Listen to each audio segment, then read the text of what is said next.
Welcome to the #1 show and the source of truth for all things MedTech. Here, we reveal the secrets and stories behind the investments, science, and commercialization of the MedTech industry.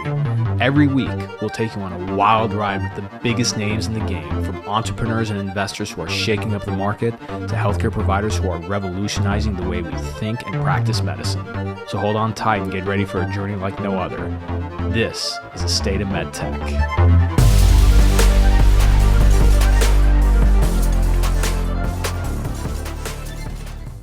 What is going on, you med rep savages? And yes, this episode, you guys are all med rep savages because for the solo pod of the week, we did a poll, and this time, not as many of you voted. We had about 989. Usually we're over 1,000, but this time 989. And the topics were, let's take a quick look here. There we go. Topics were interviewing, war stories with pure entertainment, using LinkedIn to sell, and then technology adoption curve.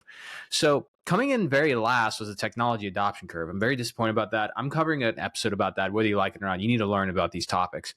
But the other one, the highest one, 49% of you voted for, war stories, pure entertainment. Number 2 is LinkedIn to sell. So I'm going to cover some war stories.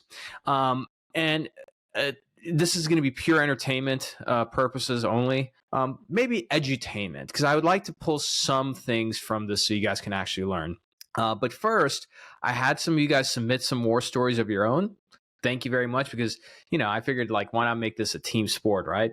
And so I'm going to read here some war stories, but I'm going to keep it anonymous. Okay, so here's some great war stories. So for one of them, one of you guys mentioned that some J&J reps were essentially busted at an account for accidentally leaving the freezer door open that housed competitive Baxter hemostatic agents accidentally. So one thing I'll say about this industry is that I've never seen a level of competition among sales reps like anywhere else. I mean, you don't see this in tech or SaaS and everything. The level of absolute just brutal sabotage is insane. And so great war story. And again, this person was asked to remain anonymous. But what I will say that you do have to keep in mind is that never take anything for granted and always assume that your competitor is plotting against you, which is a good thing. There's a great book by Andrew Grove, the former president of Intel, called "Only the Paranoid Survive." And there's a reason for that, because when you're paranoid, that's when you stay on top of your stuff. You never get comfortable. So there's an idea out there where you should be paranoid. Okay. And that story, there was a hospital that purchased products that competitive reps were sabotaging so they could be a hero and grab their non-compromised product off the shelf, right? So think about so first of all, this person who sent me this, they call them absolute trash human beings. I absolutely agree with that, because essentially that's terrible, right? If you can't beat your competition head to head based on product and your ability to sell and provide great service, you're a piece of trash. You should not be in this industry. That's my personal opinion. And obviously this person shared the story. Number 2, this kind of compromises a case, right? Because what if that product was probably the better suited one for that patient, right?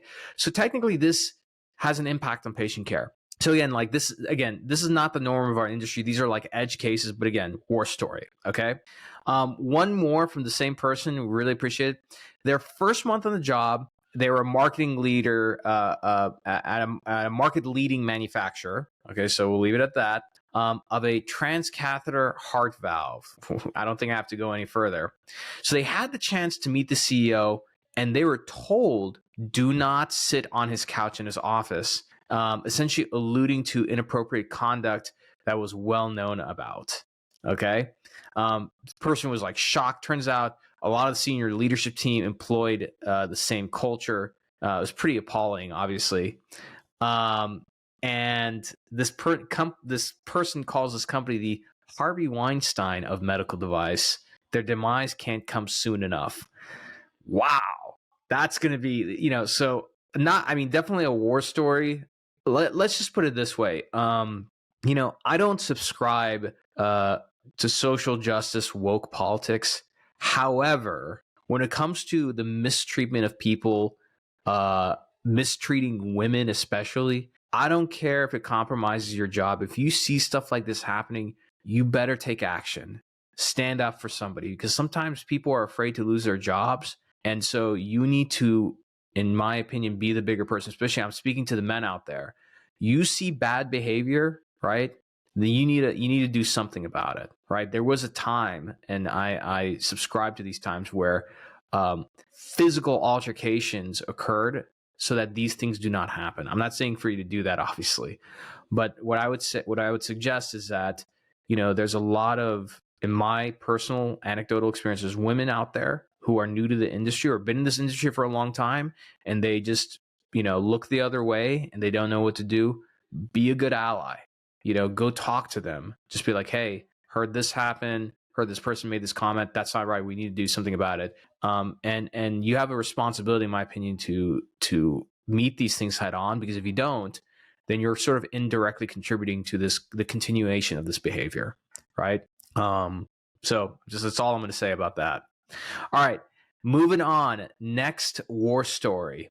All right, this was a war story. Again, all of you want to be anonymous, totally okay.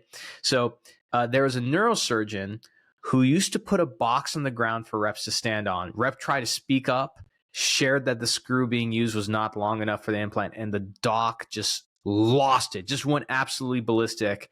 And this rep ended up getting screamed at after the case for trying to make that surgeon look dumb, right? Amazing. So great war story. Here's the lesson. It goes back to the 48 laws of power, which again sits here right on my desk. 48 laws of power. Law number 1, never outshine the master. And I've mentioned this before, as a rep, sometimes you feel like you're doing a good job by showcasing your knowledge and expertise to the surgeon. But keep in mind, this is public, right? So like you would never criticize or make a comment to like your CEO in front of the company. Don't do the same thing to surgeons, because in that OR, you have other reps, you have the surgical techs or assistants or PAs, all these things. Surgeons, a lot of them have very fragile egos, right? And they're not going to tolerate that. And personally, like if I was a surgeon, I wouldn't tolerate it either. A rep can correct me, but it's not what you say, it's how you say it, right? So you have to rehearse these things, right? And again, a lot of, you're in a surgical theater, and a lot of what you do in that is also theater. So you have to practice, like, okay, if I, have this issue in the case or this or that with this surgeon, how am I going to deliver? A lot of times when I was a rep, when I used to go on, like if I needed help and somebody was going to cover my account, I would educate that person. Hey, if this thing happens or this thing happens, right, here's how you're going to communicate with the surgeon. Okay. Like there are some surgeons where I knew that, you need to, as a rep, interrupt them and say, hey, Dr. So-and-so, can I come around to the back and share something? And they'll say, yeah. And you go and you almost like kind of whisper to them instead of shouting it across the room, right? So there's a way to do these things. Okay. So be smart. Don't be stupid. Okay. Let's see. All right. I'm checking out. By the way, for those of you who are going to NAS, I'm trying to find my badge in, so people are offering it. So if you have an extra badge, let me know. I might have found one, but, all right, let's see. Here we go. I got another one. This is like not exactly a war story. It's just kind of a hilarious story, but everybody wants to be anonymous. Totally understandable. Someone knew a rep in Louisiana that had a live lizard crawl out of a sterile tray when they unwrapped it in the OR. That's on SPD. It's why when these trays come out, you just got to wrap them. You can't leave them hanging around. Man, that's really bad. And let's see, do I have any more stories from the inbox? That's it. So let me share some of my stories. Okay. So for context, when I first entered medical device sales, I was like fresh out of medical school. I dropped out. And so I had a lot of really good clinical knowledge, right? And more importantly, I knew what not to do in the OR. Like I have a father who's a surgeon. I paid attention to surgeon culture. I studied it. And so like I already knew how to properly act in the OR.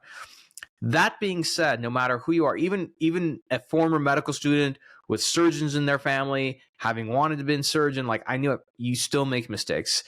So I'll give you a couple of them. The first was I used to work with a surgeon who's short. He's very short, and And one time I was in his OR, and we were talking about another surgeon. And of course, like, being in OR, you're like on a team. And when they start to loosen up, include you in on the jokes, like, you kind of feel good. You're like, I'm part of the gang now. And so I made this comment about the surgeon where I was like, yeah, this person has short man syndrome for sure. And the tech looked up at me and like burned a laser in my eyes, and then immediately looked at the surgeon, who was like, somehow missed what I said, and like opened his eyes like, dude, what do you, don't say that again. And I was like, oh my God, that's right. The surgeon's also short.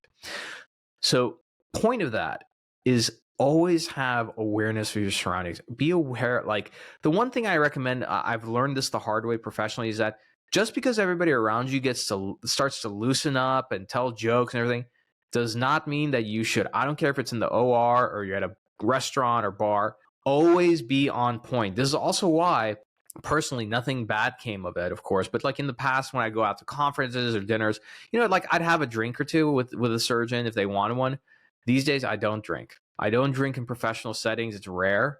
And the reason why is that, number one, it gives you an edge. Because while everybody else is getting drunk and like, dispelling all kinds of information, you can kind of stay on point and sober, right? Just pretend like you're a secret agent, But the other thing is just like, nothing good ever comes of it, So funny war story, but the lesson here is just do not get comfortable, right? Just because everybody else is having a good time or, sharing things, don't do it. Another recommendation is, this is not exactly a war story, but it's a piece of advice. A lot of times surgeons are crafty. They are crafty as hell, meaning that a lot of times they do things like, I know surgeons who purposely do things to pressure test reps in the OR. They pretend to get a little bit mad about something, or they do something else. They're pressure testing you. So that includes, sometimes a surgeon will just, make a knock on another surgeon or make some comment and everything. And they're actually checking to see like, oh, is this guy gonna badmouth the surgeon? Because a lot of times if you're gonna badmouth that surgeon, you're likely to badmouth them, right? So again, like, the point is always be careful. Now, let me tell you a juicier one. Okay, this is a really insane story. So there was an exec that I know who worked for an orthopedic implant company. Okay, and back in the 2000s, okay, this company he worked at, they came out with a new implant. Okay, was in a case, and the surgeon was kind of struggling, and this implant had, without giving it away, let's just say it is a very unique approach, and so it sometimes didn't work out the way you wanted, right? Just didn't work out. Well, in one of these cases, right, the surgeon got so angry, he broke scrub, went and knocked the guy out. Just cold clocked him, punched him in the OR. Insane. Lesson, always have cat-like reflexes. Like, just know when you got to run for the door. Fortunately, we don't live in those times anymore. Like, things in the OR really have gotten tightened up. But in some rural hospitals in the middle of nowhere where the surgeon has a lot of power, I would not be surprised of reps who have stories of like surgeons throwing instruments, etc. That's another thing. Have cat-like reflexes. I've heard a lot of stories where the surgeon just decides to just fling something across the room, right, at the rep, And so these are all hilarious war stories. But the theme here is like, you got to always assess, like, why did something happen, right? Why did something happen, and how could it be prevented? A lot of times these war stories happen not so much because of a failure of product, but because of a failure of preparation and character on the side of the rep. So like the earlier stories that rep shared, of J&J reps, sabotaging a Baxter reps, a product, right? That's a failure of character, right? Other times it's failure of knowledge, But that being said, I know some of you are driving. You're like, you just want to hear some hilarious stories. Okay, so here is another great war story. And actually, this is a war story outside of the OR, but it kind of tells you what it took in what it takes to be in a startup. When I worked for Mazor Robotics, so when I worked for Mazor Robotics in the early days, we used to have a lot of issues with the robots. There was a small robot the size of a cylinder, right? And sometimes we had to transport this thing for cases. So one time in the middle of this huge blizzard, like bad blizzard in Texas. Two guys, Sean Stewart and Robbie Breedlove, they need to make a case happen, and they need to make a robot exchange. So both of them got in their cars and drove, I don't know how many miles, through extremely difficult, treacherous snow and blizzard. Like I would say they literally risked their lives, got out of their cars, exchanged the robots, right? Got in the cars and went and covered a case. And so I share that because there's so many great stories like that of our industry, you know? Recently, I was watching the Netflix show Painkiller, which talks about the Sackler family and Purdue Pharma, and how they pretty much killed Americans for profit through their drug OxyContin. But in that, you saw the reps, right? And the reps were always slick, and these are pharma reps, by the way. No offense to pharma, but like what we do here is different. And so it upset me because there's a side of medical sales that people don't know about. Many of you listening live that life, which is you make very difficult decisions. You sacrifice your health, your life, your family, time in order to make cases to make sure that what's best, the best things are done for the patient. There is a rep who reached out to me, and I won't mention the name of the rep or the company, but she had informed me that her company had a product that got recalled, and she's out in the West Virginia, South Carolina area, and she had a big territory, and her product got recalled. You want to know what this rep did? She picked up the phone, she called her competitor, and then walked that competitor into every single one of her accounts and introduced them, so that way those accounts had that product line for patients. Can you imagine that? I don't see that happening in other industries where if your product fails or something, you just call your competitor. The reps who win in this game prioritize two things. Number one, the patient on the table, which we hear all the time. We hear that all the time, but how much do we really reflect and focus on? How do we prioritize the patient on the table, number one? And number two, providing the absolute very best customer service. What's best for the customer, not for ourselves or our bag, Those are the kind of things that make me really proud to be in this industry, And to be quite frank, part of the reason why I started this business and I have a show and everything, I want to make as much money as humanly possible to bankroll some really good projects. And one of those, let me paint a picture for you guys. Martin Scorsese directs a film, and if you have a better idea, you'd let me know. Directs a film about intuitive surgical in the 2000s. Just the insanity. Those stories are classic. So I'll give you some intuitive stories. Intuitive, and I kind of consider myself a semi intuitive historian because I'm so interested in that in what they did. Little history on intuitive. So a lot of the intuitive people, like the early leaders, came from U.S. Surgical. U.S. Surgical was like a storied company from the 80s and 90s.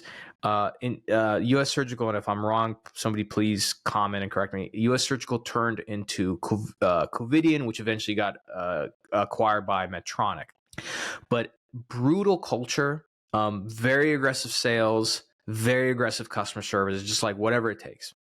And so Intuitive in the 2000s, they were the first robotic company in the world, surgical robotics company in the world. And when they started getting traction, right, and in my opinion, the thing that made them get traction is extreme discipline and focus. So they decided, instead of focusing on all these different procedures, to focus on radical prostatectomy. It's just like, hey, we're not going to worry about the heart. We're not worry about all these things.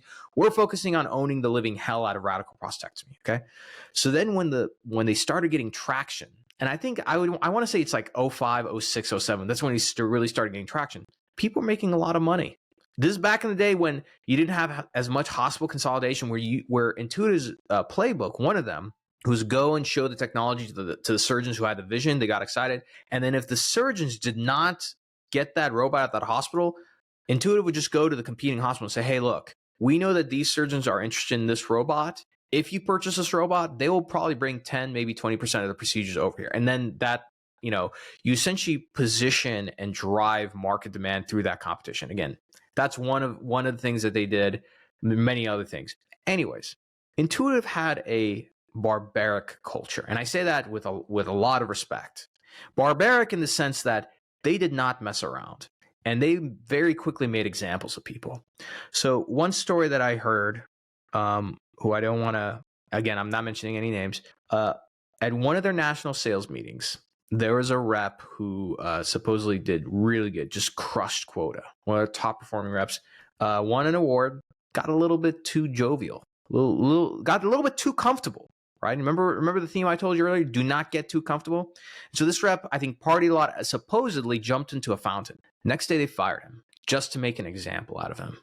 So the one thing I want you guys to think about is, and we live in this day of social media. I love social media, but you always have to think, what are the optics on this? Even me, I do whatever the hell I want, whenever the hell I want, but there's consequences to everything. And so every time I put out a piece of content, I think about what are the optics on this? How does this fit for my reputation? I'm going to replace brand with reputation, my reputation, right?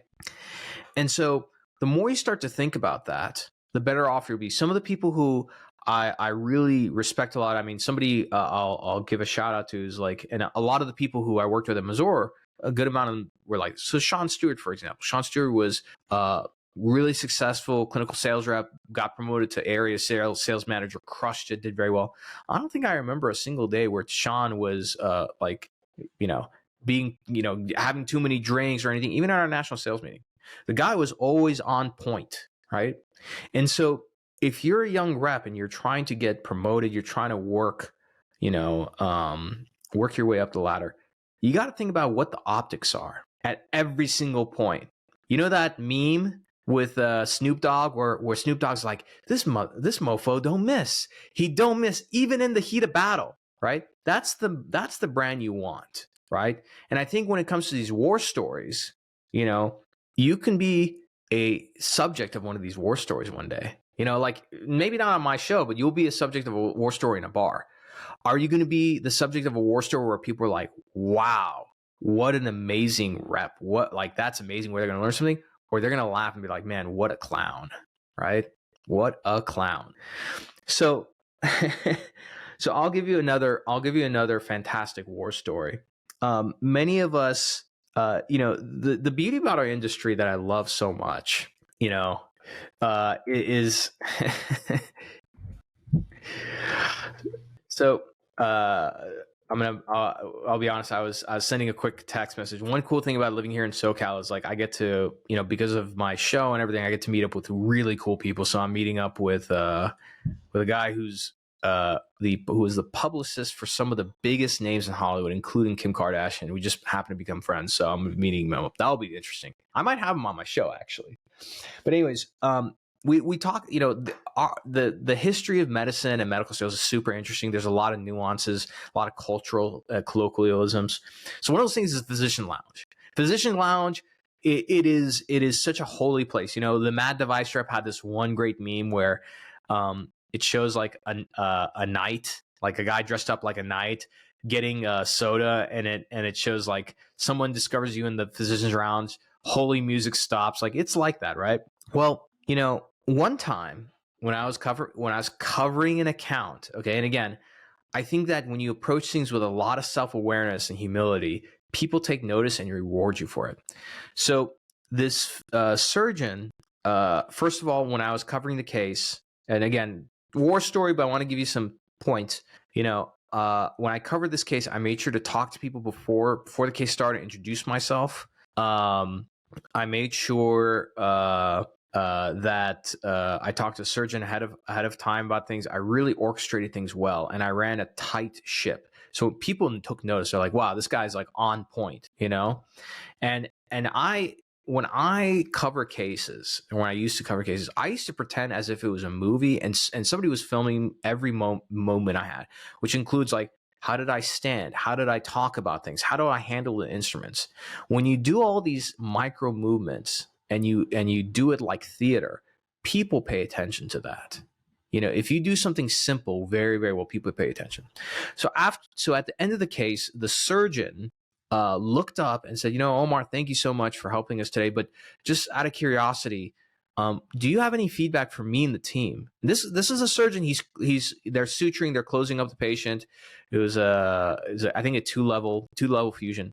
The whole team just looks at me to hear what feedback I had. Okay, and so that was a very special moment, right? One, because not a lot of surgeons act like that, but I took advantage of this because most reps would usually, what they'll do is they want everybody to feel good, and they'll say, everybody did so fantastic, great case, everybody, and that's it. So I wanted to do that, but I wanted to add a little bit of feedback because, again, the persuasion element here is to still sustain a certain reputation of authority and excellence. So I told him, Dr. So-and-so, no, absolutely. I was like, look, overall, it's a great case. You guys got, if I had to say, it's an A+ case, but I have some suggestions about being an A++. Would you like to know what they are? And I made sure to, lower my voice so people you can hear a pin drop. And of course, the surgeon said, yes, absolutely. So first thing is I started just with the surgeon, right? Because and by the way, I wasn't prepared for that question, but I was prepared because every case I sit down, I take notes into my notepad about what could be better, what was worse, what did I do wrong, what did they do wrong, because I'm trying to get better. I'm trying to optimize. So I pulled out my notes. And again, this is all theater. I opened my notes, not like I'm doing it from memory. And I looked through and I said, yeah, doctor, I was like, look, at this minute of the procedure, you were going through these different steps. You actually did a great job of that. One thing I would recommend is that if you do it in this way, right, with these tools, you could shave off maybe a minute or two, and I think you'll enjoy that workflow more. Maybe try that out next time. Loved it. And then the other thing I think I had something for the scrub tech. I was like, you did a phenomenal job. I was like, just to make it easier for you in terms of handling instruments, maybe consider positioning them this way, right? I was like, but overall, honestly, I learned a lot watching you. But that's just my one thing. So in that, I'm complimenting the team, I'm giving them some good feedback, and I'm still setting myself as an authority figure, right? That's the one thing as a rep. Again, remember law number one, never outshine the master, but while you're in there, try and establish some authority. So afterwards, surgeon, is talking to me, and we're talking and we're walking and we're about to go into the physician's lounge. Okay. And so I stop and he's walking, and he's like, you can come in. I was like, doctor, is it okay? I was like, I just don't, I want to be respectful of the facility. He's like, absolutely. He's like, if I say it's okay, it's totally cool. So I was like, great. So then I go in there, we have a conversation. Okay. And then he gets up and leaves. What do you think I did? I know I joke about it all the time about hanging out in the physician's lounge and everything. I picked up my stuff and I left. I did not take advantage of it because optics, my friend, optics. Think about the optics. Perception is reality, okay? You have to always think about that. And so I left and I sat outside to make my notes and everything while waiting for the next case. And, different surgeons came in and out of that room, right? And it wasn't until a little bit later, he was, by coincidence, walking around and saw me and said, Omar, what are you doing? Well, I said, it's okay. And I said, yeah, as a doctor, I didn't feel comfortable about it because you left already. And I didn't want other surgeons to think that I was just some random rep hanging out because it wasn't my account, right? And then he walks me back in and tells the room, he's like, everybody, I want you to meet Omar Khateeb. This guy is our robotics representative from Azure Robotics. And I want you to know that I have, insisted that Omar makes his notes and waits for the next case hanging out here in the physician's lounge. Does anybody got a problem with that? I think it was anesthesia. Anesthesia is just hanging out. I was like, well, I got no problem with it, And so the point of this war story I share with you, it's not much of a war story, I guess, but you have to earn the right. Medicine is very deeply rooted in culture and respect, and there's a hierarchy to it. You got to respect that hierarchy, Now, I got one more good one. I got a good one. This is a great one. I saved the best for last. and I'm gonna not hide one name, just so you guys know. There was a very famous cardiothoracic surgeon who I met, and this person happened to work under or had trained under Dr. Michael DeBakey, who is like world famous heart surgeon. I mean, if you're in the heart world, you know, this guy was like God in cardiac world. He came up with a rolling heart pump. You know, all these things are named after him. He was like, he was like one of the big names in medicine. And I remember when I met this surgeon, it was like maybe a few weeks after I heard that Dr. DeBakey died. So I said, "Oh, Dr. So-and-so." I'm like, my condolences. I heard Dr. DeBakey died. And this doctor turns around. He's like, "DeBakey? He is a mean son of a bitch. That guy was terrible. Horrible." He walks to his office, and I looked at his assistant, and his assistant's like, "You could have done without that one."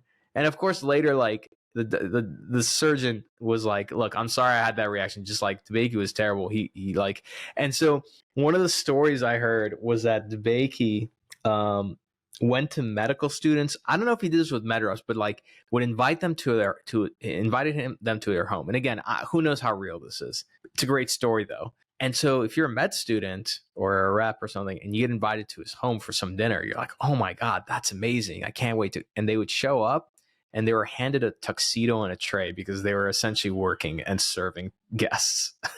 I don't know how real that is. So anyways, I hope this was fun. I mean, some of these, I try to make these value added, but some of you guys want to just like hang out and just enjoy some war stories. I'm going to put this out there. Okay. If you know somebody from the early days of US Surgical Intuitive who can come on and openly share some war stories, please let me know. I'll have them on my show because I think those are so much better. So with that being said, I hope you guys enjoyed this. Quick reminder, by the way, number one, if you're a rep or sales manager or anything, you're trying to find early adopters, try this new platform that I've been using called Alpha Sophia. It's like a lot of these other platforms, except it's specific to finding early adopters. You're able to see surgeon prescribing volume, CPT codes, their procedure volume, territories, the societies they're part of, and the social media handles they use. It's amazing. And it's very easy to use. Best part, it only costs $300 a month. And what's even better than that is that I kind of twisted the arm of the CEO and I was like, I want something free for my audience. So if you go to alphasophia.com/Omar, that's ALPHASOPHIA.com/Omar, you can submit your information and they're going to give you 3 free searches. Meaning like when you get on, they're going to do a demo of their platform, but they're going to ask you like, "Hey, what's a surgeon you're looking at, or what's a procedure you're looking at, or a territory?" And they're going to give you 3 free searches and they're just going to hand it to you. There's nothing, you don't need to give them anything, right? So go ahead and take advantage of that. And with that being said, please make sure, hey, if you haven't already, subscribe to this podcast, number one, and number two, give us 5 stars, write a review. We went over 100 reviews already on Apple, which was big. I'm trying to get to 1,000. We're climbing up the charts in medicine. And so I want to make this not just we're the number one show in MedTech, hands down. I want this to be the number one show in the medicine and healthcare category. So help me get there. If you help me do that, more money comes in. I get to spend more money on really cool content. We got some big things coming along. Hopefully a in-person event. More on that soon. So with that being said, enjoy your weekend, everybody. Stay hungry, keep working hard, put the patient first, have high self-awareness. And if you have a really great war story, send it to me on Instagram. We'll see you all later, everyone. Take care. Thank you for enjoying another epic episode of The State of MedTech. If you're feeling inspired and love this episode, do us a favor, hit that subscribe button and turn notifications on so you never miss an episode. And be sure to give us 5 stars and write a short review because that helps more people discover this amazing community of ours. If you're a company who has a executive that you'd like to be on the show, or perhaps you want to sponsor one of the episodes, shoot us an email at hello@khateebandco.com. Take care, and we'll see you next time.